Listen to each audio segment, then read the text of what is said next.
Gold shipment's here. Thanks, Bert. Where's Mr. Hiller? Over there. Mr. Hiller! Stage! I saw it, Bert. I'll take that up with the school board the first thing, Mr. Dewar. Thank you, sir. Thank you. Excuse us. Yes.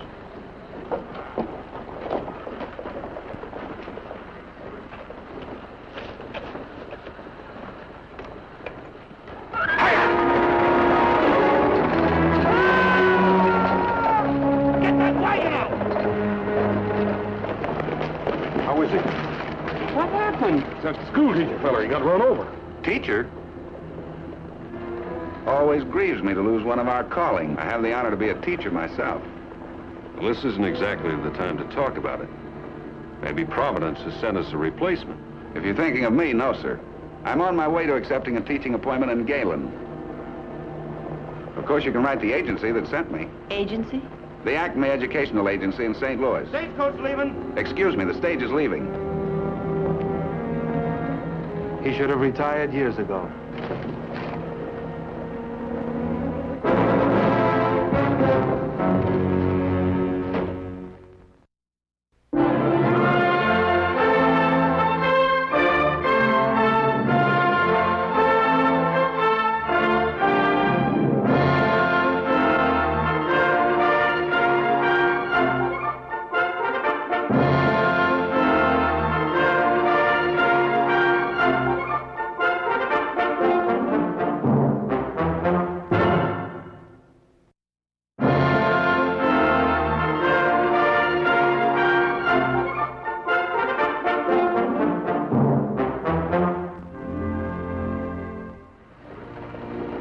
Since the death of Mr. Druitt, the kids of Cimarron City had been out of school and running wild. The kids certainly didn't mind it, but it was getting pretty hard on some of the residents.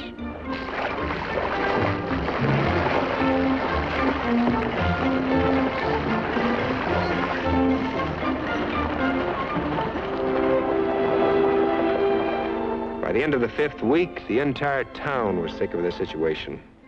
So the arrival of the stage was a matter of general jubilation. The school board was already assembled to welcome the new teacher to Cimarron City.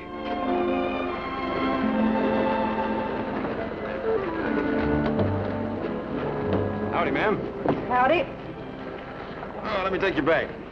Where you figuring on taking it? To your room, Mrs. Winfield. You're not taking me to no room. I'm going to California to see my husband. Anyway, my name's Tucker. I'm Mrs. Winfield.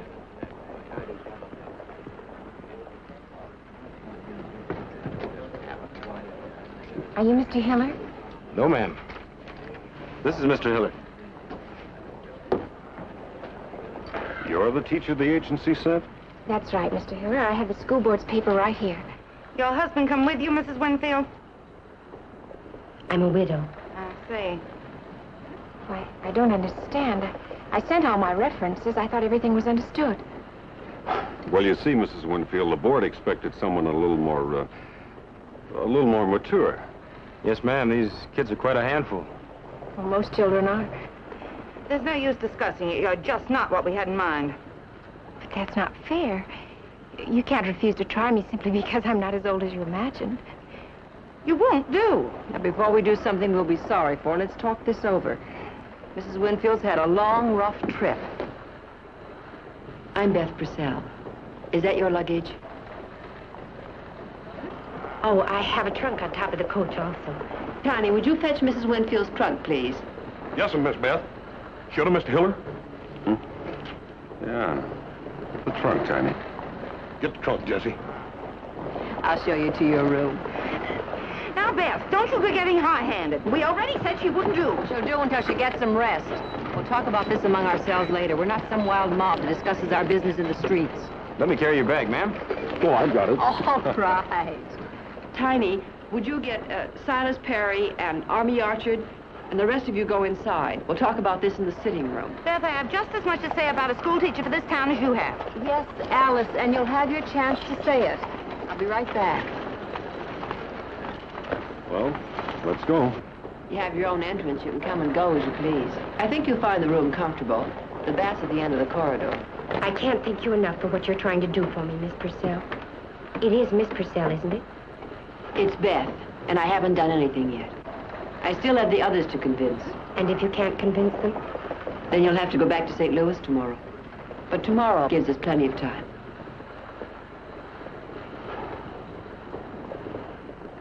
Now, what Beth says is true. After all, we brought her all the way from St. Louis. At least we owe her a chance. I agree. You men, have you considered the effect on the children? I've got my sons to think about. I don't think she'll do much harm to your Henry, Mrs. Purdy. Saw him out tormenting a little Hicks boy just now.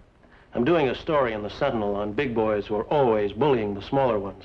You better not mention my Henry in the paper, Army Archard. All boys have a bit of mischief in them. I think your Henry's got more in his share. We're not discussing Henry's mischief. We're deciding about Mrs. Winfield. Look at her like a dance hall girl. Is that what you want teaching our children? She can't help being pretty. There's no law against it. Is there? Well, if there is, we'd better repeal it. I don't consider this a joke. Now, another thing, if we send her back, we're going to have to go through all this business about getting a replacement again. The children are like savages already. What will they be like after another month has passed? I know if I was a child, I wouldn't have any respect for a woman that looked like that. I suggest that we put it to a vote. All in favor? All opposed? All right, we'll give her a try. If she doesn't work out, she can at least keep the children off the streets until another teacher gets here. Regardless of what you men have been talked into, I'm certainly going to keep my eye on her. So am I. I'll pass the word that school starts tomorrow. I better get something in the paper. Army, I kind of figured you'd want to stick around and do a personal interview with a new teacher. Later, Silas, when it's not so crowded. Well, good day, Alice. So long, Beth. Beth, you're wonderful. The way you handle things. I could kiss you. Let me give you a pointer, young man.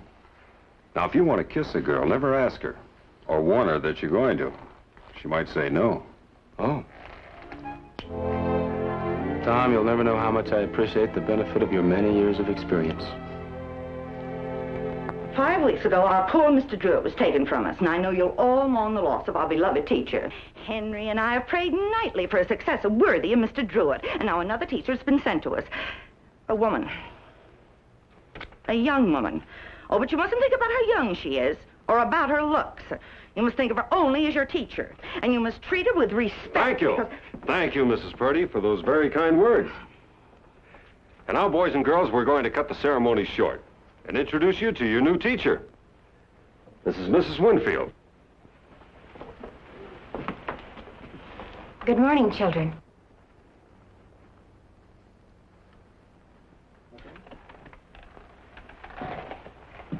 This is your teacher. Good morning, Mrs. Winfield. Good morning. You may be seated now. Now, children, it's going to take us a while to get to know one another. So I think for the first day, it might be a good idea if we read a story instead of doing our regular studies. Is there any story you'd like to read? Does anyone have any suggestions?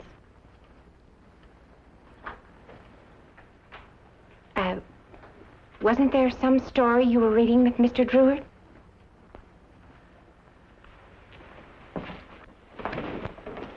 And what's your name? Belinda.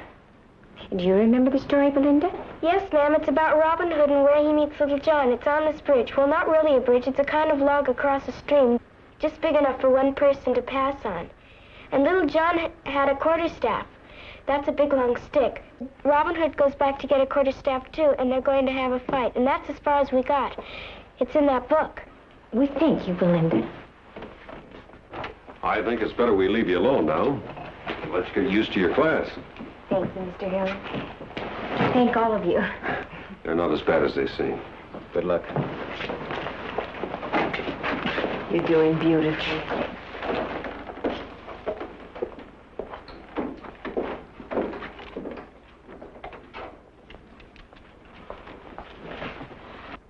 Ouch! What's your name? Henry Purdy. Oh, so you're Henry. Would you come up here, please, Henry? Since you were the first one to raise your hand, I presume you'd like to be the first one to read. The rest of you may follow the story in your own books. Go on, Henry. You can read, can't you? Sure I can read. So Robin clapped Little John heartily with his staff and did shake him soundly. Friend, quoth Little John, thou hast a mighty cuddle. Does anyone know the word that Henry missed? Belinda? Cudgel, ma'am. It's a kind of club. Thank you. Thank you, Henry. You may take your seat. Would you like to continue the story, Belinda? That's for about a half an hour. I told you didn't have to worry about her. I was feeling that Laura Winfield could take care of herself.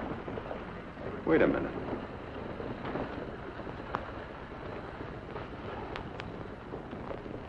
What do you men think this is? A peep show? Boy, she's sure pretty. I ain't never had me no teacher as pretty as that. You never had no teacher at all. We was just watching. You can't throw a man in jail for watching, can you, Mr. Temple? Or can you? Now go on about your business. Just let her alone. Maybe this town can get back to normal. Oh, all right, Mr. Temple. Come on, Jesse. You know, if that bunch of kids did get out of hand, it might be pretty tough for her to ever do anything with them again. Well, it wouldn't hurt to watch for a minute, just to be sure. Well, I don't have anything too important to do right away.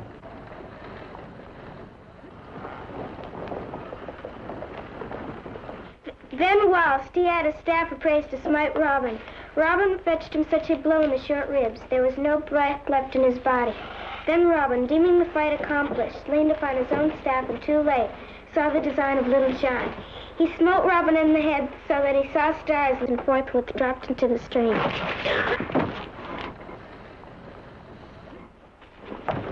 Oh, Belinda, what a shame you tripped over the window pole. No, I didn't trip. Henry Henry left it lying there. It's very careless of you. But Henry's learning. You go sit down, Belinda. Now, Henry, do you remember the word that you couldn't pronounce? Cudgel. Very good. Now, do you remember what Robin did to Little John with the cudgel? I forget. Oh, Henry, you must pay attention. How do you expect to ever be able to wield a quarterstaff? Who wants to know how? Well, it might come in handy. Now, you see, you hold it like this with your right hand. And then you place your left hand about a quarter of the way from the bottom so that you have the long end for striking. Stand up, Henry. And now, in the story, Robin comes under Little John's guard and fetches him a blow in the short ribs. And then Robin, being too sure of himself, Little John comes up and hits him over the head so that he cries out and falls into the water. Now, you see, Henry, if you don't pay attention, you miss a great many things. Now, children, did everyone understand the lesson? Yes, ma'am. That's fine. We'll go on to something else.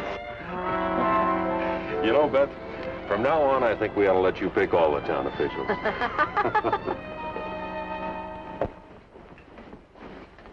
Well, Evening, Beth. it's the first time you haven't been late for supper in months. I've got lamb stew. Good, I'm hungry. Say, you look mighty pretty tonight. Thanks. I never know whether it's me or my food you're interested in. Well, maybe I can prove which it is. As soon as Tom can teach me some more of his technique. Evening, Mr. Temple. Good evening. Miss Purcell. Good evening. Hello. Hello, Mr. Temple. You did a fine job with him today, Mrs. Winfield. Thank you. A lot of people have talked about knocking some sense into Henry Purdy, but you really did it.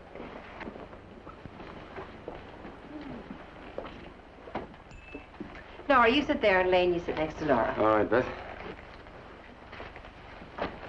Thank you.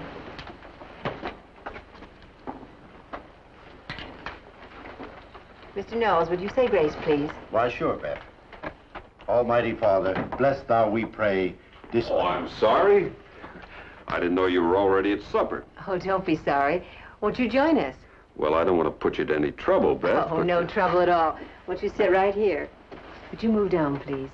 Well, that's very kind of you. Thank you. I'll get another plate. Oh, Mr. Knowles. Evening, Mr. Hiller. How are you, sir? Oh, fine. Busting in like this, I don't want to interfere with your meal, Mr. Knowles, so why don't you take the seat over there at the head of the table, and I'll just slip right in here kind of easy like, huh? But it's always... That's very kind of you, Mr. Knowles. Thank you, sir. Thank you.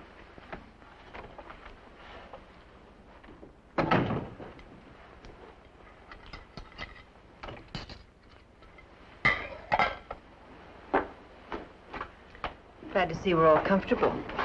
I was just starting to say grace when you came in, Mr. Hiller.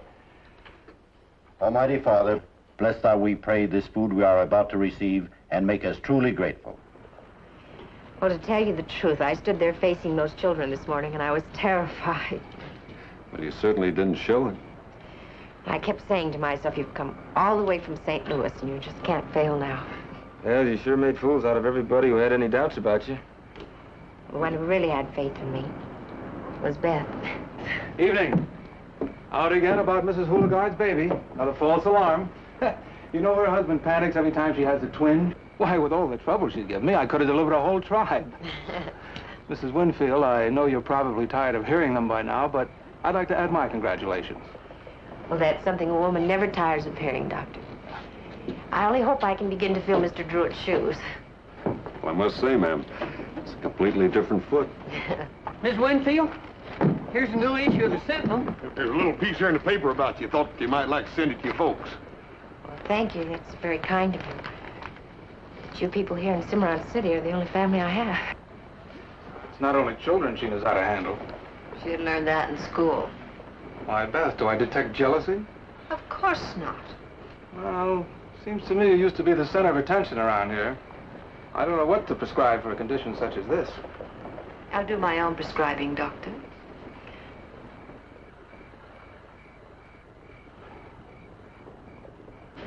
Well, it's been a long first day.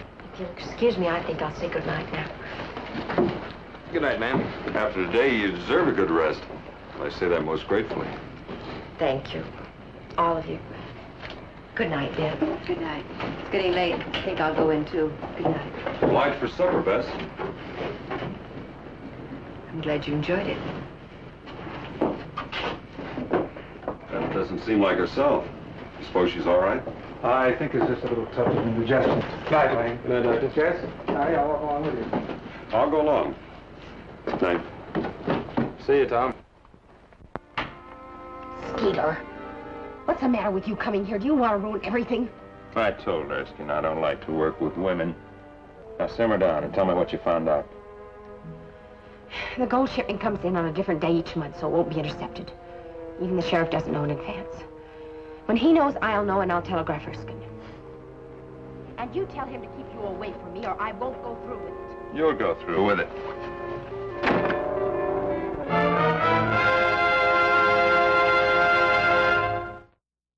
You were the one who argued for her. Maybe I made a mistake. Why did she nod at that man across the street in such a secretive way? What is she hiding? Oh, I admit it's strange for a school teacher to have someone come to her room like that. But it might have been a friend. Right after she gets to town? I don't question what people do, Lane. You know it isn't that. Then what is it, Beth? You said they had an argument and he left right away. What's there to be so upset about? Well, she said, if you don't keep away from me, I won't go through with it. And he said she would. It sounded like a threat. Even so, Beth, her personal life is her own business. Personal, when she's teaching the children in this town? Well, she certainly doesn't waste time, does she?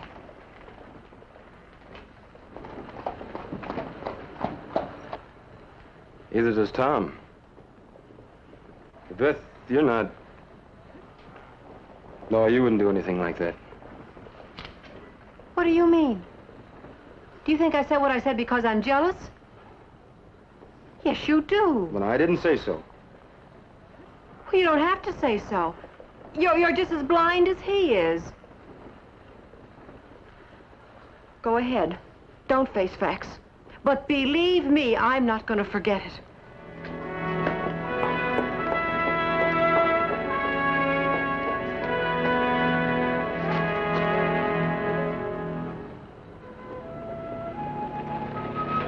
Mrs. Winfield.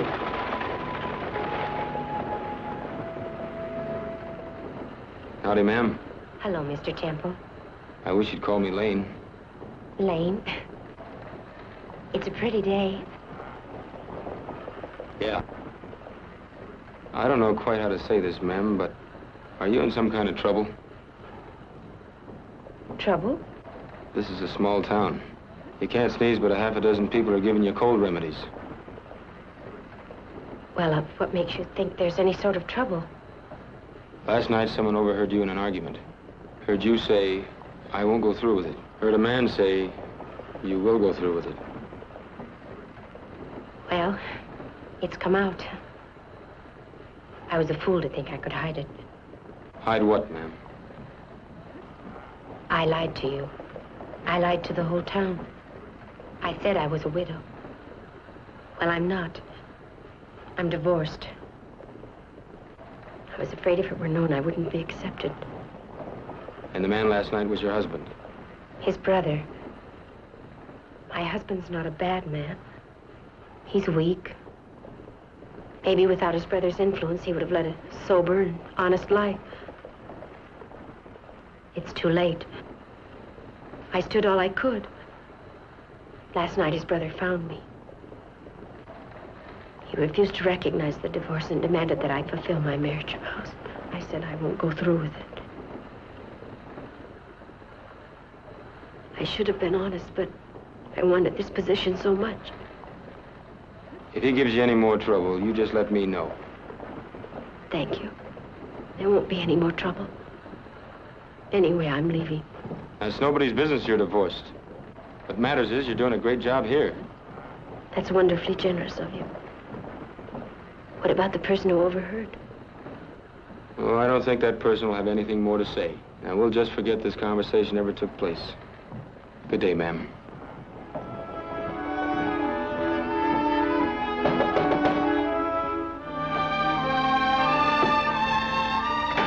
Jessie, Tiny. Miss Beth. Howdy, Mr. Purcell. Miss Winfield in? Yes, she is. We'd like to see her. It's something pretty important. Oh, well, you can wait for her in the parlor. Thank you, ma'am.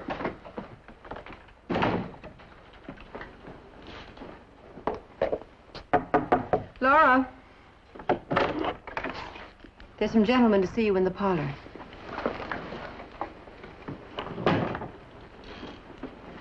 Hi. Howdy, ma'am. Good evening. We got something we want to ask you.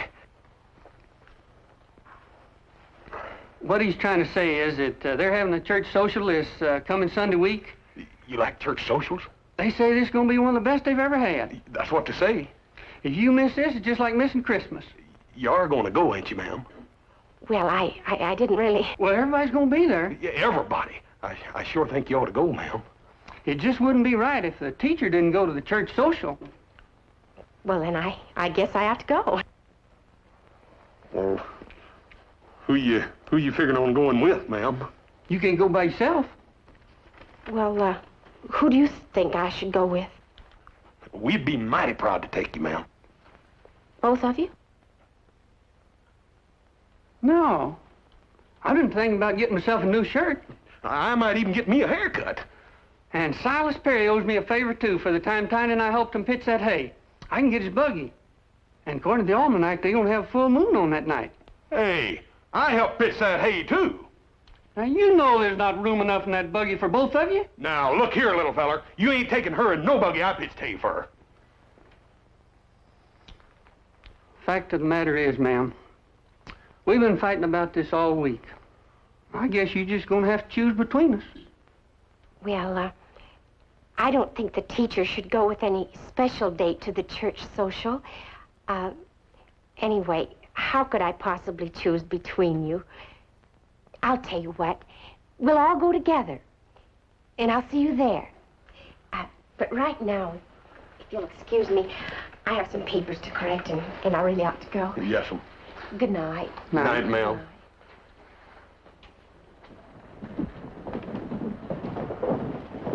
Hi, Mr. Temple. Hi, Tiny. Jesse. Oops. Hi, Beth. Now, look, it's silly to go on like this. You haven't spoken to me in 2 weeks. It's not like you to hold a grudge. It's not a grudge. I'm worried. You've seen a lot of her lately. Just what are you worried about? I honestly don't know, Lane, but If you'd have been with me, heard their voices that night. Then it's just your woman's intuition? Well, maybe. Now, look, Beth, I didn't ignore what you told me. I asked her about it, without mentioning you. There was something wrong. She explained it to me, and believe me, her explanation made sense. All right, Leif. Maybe I am getting suspicious. That's one of the risks you run when you're a landlady. I probably shouldn't have sent that letter. What letter? To the Acme agency. To find out if there was anything in her background that had not been mentioned in the official credentials. I wish you'd have told me. Well, I don't think there's any harm done. I'm sure there's nothing bad they could say about Laura.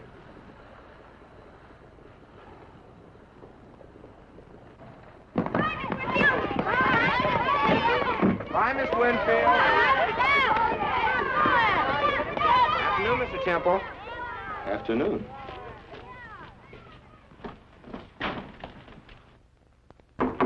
Good afternoon, Laura. Can I come in? Please do. Just ran into Henry Purdy outside. Hardly recognized him. And even last night, Mrs. Purdy said at meeting that she didn't think there would be any great hurry in getting another teacher. Well, for Mrs. Purdy,